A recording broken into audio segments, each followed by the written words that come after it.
Buen día ingeniero, buen día compañeros. El tema que me ha tocado desarrollar es el de digitalización de una señal de video. Los parámetros para la digitalización de video están dados en la IUT RBT 601. Esto está para estándares 526.60 y 625.50, que viene a ser dependiendo de la resolución del video. Ahora, la conversión analógico-digital. La conversión de una señal de video de analógica en digital establece los mismos principios que se aplican para cualquier señal. Se basa en el principio muestreo de Nyquist.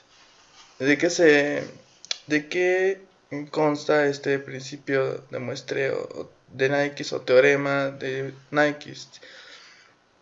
Bueno, la señal analógica está limitada a un ancho de banda. Y para poder ser construida la señal original, se tiene que tomar muestras de la señal a una frecuencia que se llama la frecuencia de muestreo, que es el doble de la frecuencia máxima de la señal original. De esto consiste el teorema de Nyquist. Ahora, el resultado del muestreo nos va a botar una señal con impulsos de diferente amplitud. Esta se somete a una cuantificación a fin de traducir la amplitud de las muestras a un código. Generalmente se usa un código binario con pulsos de la misma amplitud que el número de bits que se codifican las muestras. Como vemos en la imagen, podemos obtener diferentes niveles de codificación de voltaje, y en cada nivel de voltaje obtenemos un código. Finalmente los códigos se van a unir y van a representar a la señal mediante un código binario. Bueno, modulación por codificación de pulsos PCM. Tenemos la entrada analógica, el tren de impulsos que va a servir para hacer el muestreo, la cuantificación y la codificación. El muestreo. Para transmitir una señal de frecuencia F a través de una línea, no va a ser necesario enviar toda la señal, sino es suficiente con enviar muestras de la señal tomadas a la frecuencia de muestreo FM, como les mencioné anteriormente, que debe ser mayor que el doble de la frecuencia máxima de la señal. Esto es el teorema de Nyquist, como se lo mencioné anteriormente. Como vemos en la imagen, la señal analógica va a ser multiplicada por un tren de impulsos. En sí es una convolución, y el resultado de esta convolución, como vemos, es la señal analógica muestreada. Aquí está también la frecuencia de muestreo es mayor a 2 veces la frecuencia máxima. Por ejemplo, si nuestra frecuencia máxima, como está en este ejemplo, es de 4 kHz, se tiene que tomar las muestras a una frecuencia de muestreo mínima de 8 kHz para que se pueda reconstruir la señal al siguiente extremo. Ahora, ¿qué pasaría si la frecuencia de muestreo es igual a la frecuencia máxima? Pues estas muestras obtenidas estarían casi demasiado juntas una con la otra.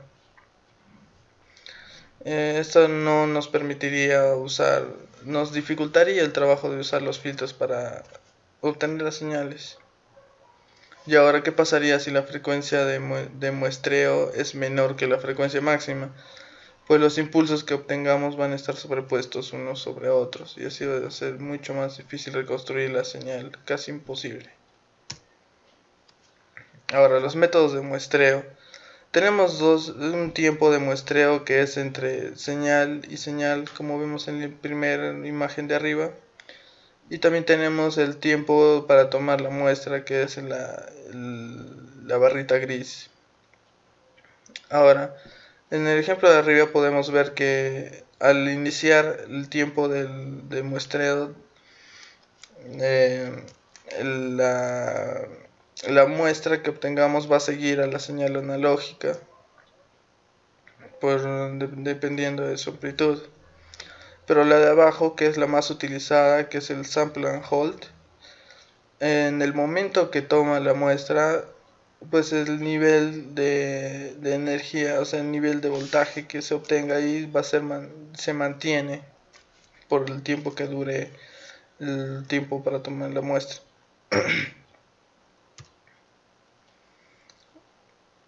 Ahora, la justificación del teorema en X. Primero, muestrar es mezclar la señal analógica con un tren de impulsos muy estrecho, así como nos mencioné anteriormente, mediante una convolución. 2. A la salida del mezclador aparecen componentes suma y diferencia para cada armónico del tren de impulsos. Ahí en la imagen vemos que son las muestras que hemos obtenido de la señal mediante la convolución con el tren de impulsos. Como les mencioné, estas muestras que hemos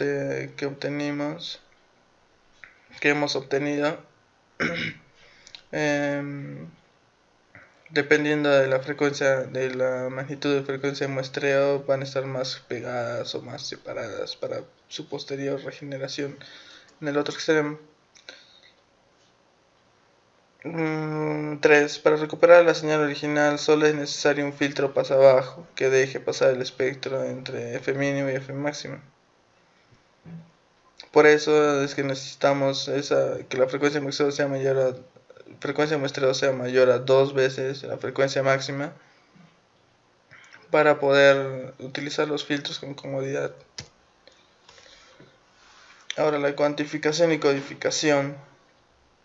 Una vez que obtengamos los niveles de voltaje de las muestras, esto va a ser necesario dividir la amplitud de la señal en un número de niveles discretos que en video generalmente van a ser de 256, que cada nivel se va a representar por un símbolo de 8 bits. Para efectuar la conversión se aplica en una cadena de divisores de voltaje en una serie de comparadores, como se ve en esta figura.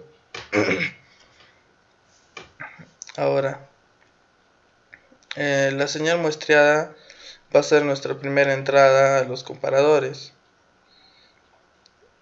como vemos en el lado izquierdo de las resistencias.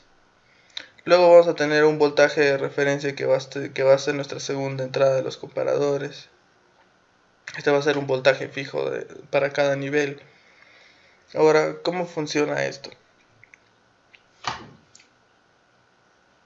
La señal muestreada entra a cada uno de los comparadores y cada muestra tiene su nivel va a ser comparado con cada uno de los 256 comparadores, con los 256 niveles de voltaje de referencia. A la salida solo va a coincidir con uno, por lo tanto solo un comparador va a obtener a la salida un 1, mientras que los demás obtendrán un 0. Este resultado va a entrar a un codificador que es de 256 a 8, que se va a encargar de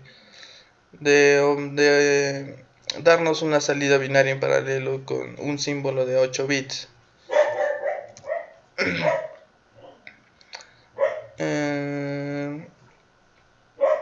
Esto ya les expliqué. La otra entrada del comparador procede de un voltaje de referencia preciso aplicado a un diferenciador de voltaje.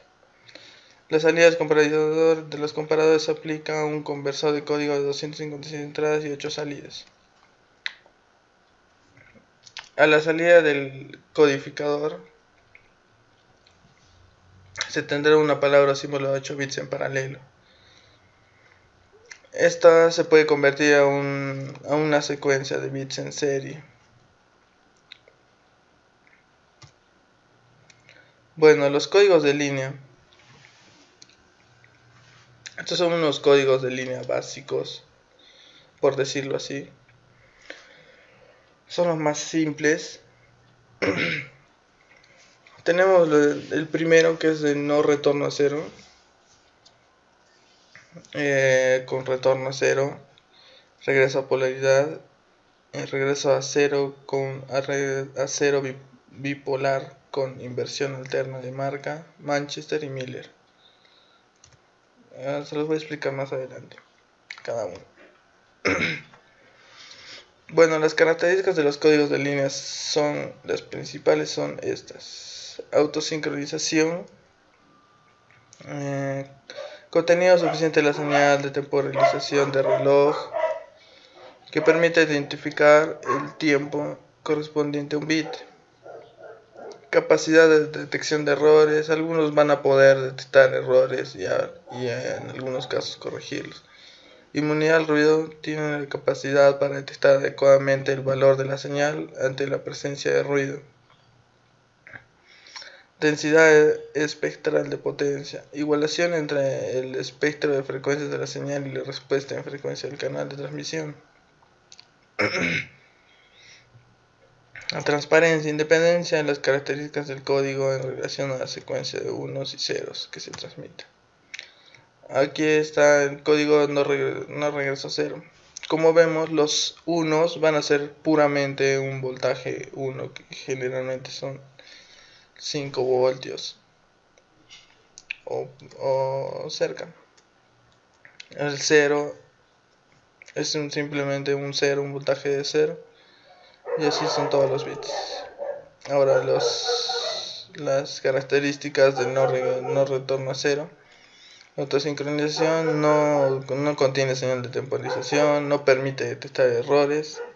En función de la inmunidad al ruido va a estar en función a la diferencia de voltajes. La densidad espectral va a estar alto contenido de energía cercano a cero. El 95% de la potencia se encuentra en las frecuencias menores a la frecuencia de los datos. Puede considerarse que la máxima frecuencia de la señal es FD, para limitar el ancho de banda. El valor promedio de la señal y la posibilidad de detectar el inicio de un bit dependen del contenido de unos y ceros. Código de regreso a cero. Como vemos en la figura, los unos van a estar divididos en dos partes. La primera parte, que va a ser un voltaje alto, y luego tiene que regresar a cero, como su nombre lo dice, retorno a cero, y así sucesivamente con los siguientes pulsos de 1. Este sí contiene señal de temporización, tampoco permite detectar errores. La inmunidad al ruido en función de la diferencia de voltajes.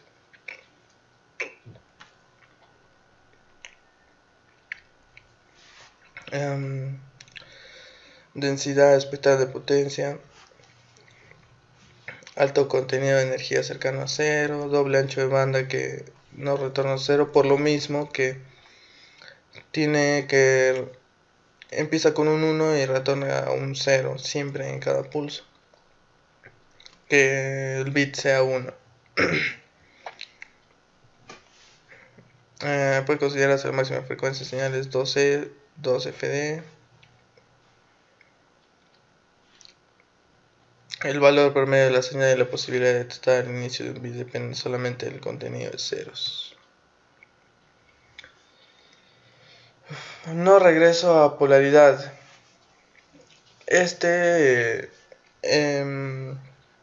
Va a trabajar con dos voltajes, positivo y negativo. Para los unos va a utilizar un voltaje positivo con retorno a cero. Para los ceros va a utilizar un voltaje negativo con retorno a cero. Ahora sí contiene señal de temporización, no permite detectar errores todavía. Mayor inmunidad al ruido al emplear voltajes positivos y negativos. No tiene contenido de energía cercano a cero. Mayor ancho de banda que no retorno a cero. Se mantiene la autosincronización con independencia de valores de la información. Código AMI. En este también se utilizan voltajes positivos y negativos. Para los unos con retorno a cero. Los ceros van a tener un voltaje cero. Este sí contiene temporización, señal de temporización. Va a permitir detectar errores mínimos. Va a tener mayor inmunidad al ruido al emplear positivos y negativos como el anterior. No tiene contenido de energía cercano a cero. Menor ancho de banda que RB. Transparencia. El valor promedio depende de los ceros. La autosincronización se pierde si se transmite una gran cantidad de ceros. Sin embargo, puede emplearse un tipo de codificación de los datos que lo evita. Por ejemplo, HDB3, en donde se reemplazan secuencias de más de 3 ceros consecutivos por algún valor conocido. Ahora, el código Manchester. Este trabaja también con voltajes positivos y negativos.